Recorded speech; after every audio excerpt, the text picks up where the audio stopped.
Energy efficiency is like a three-legged stool where each leg has a purpose. If you lose one leg, the stool topples over. The three legs of energy efficiency include U factor, solar heat gain coefficient, and air infiltration.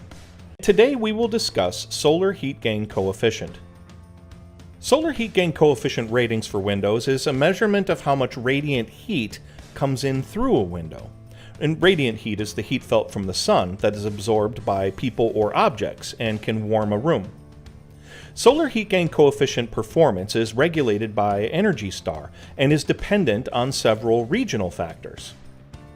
Solar heat gain coefficient numbers fall between 0 and 1, with the lower the number meaning the lower the radiant heat allowed through the window. Performance numbers are improved through better low-E glass coatings, but per NFRC requirements, the entire window is tested. And even though this might sound a bit confusing, sometimes a higher number is better, and sometimes a lower number is better. Allow me to explain. Imagine it is a nice, sunny summer day and the temperature is a balmy 98 degrees. A lower solar heat gain coefficient number would be like standing under a shade tree to escape the heat, rather than being in the direct bright sunshine. But sometimes, standing in the bright sunshine actually might feel better, like when it's really cold out. In order to understand good performance numbers, we must leverage a few reference points. The Energy Star map. Here we can see the recommended solar heat gain coefficient numbers based on geography.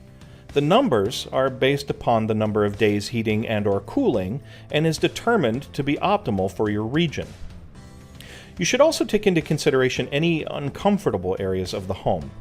If you have a west-facing wall, for instance, that has a ton of windows, allowing more radiant heat may make that room very uncomfortable in the summer. And likewise, in the northern extremes of the country with a north-facing wall and a lot of windows, well, you may want to let in as much radiant heat as possible. Shaded areas around the home should also be considered. Shaded areas limit the available radiant heat, so you will want to adjust accordingly.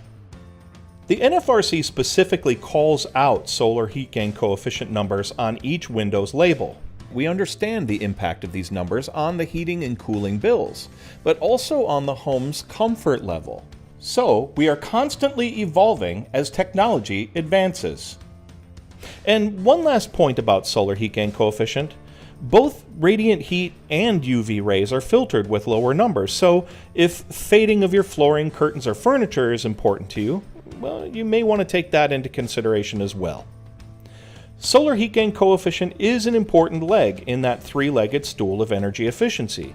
Select the performance that's right for you. Your home's comfort level and energy bills will be greatly impacted.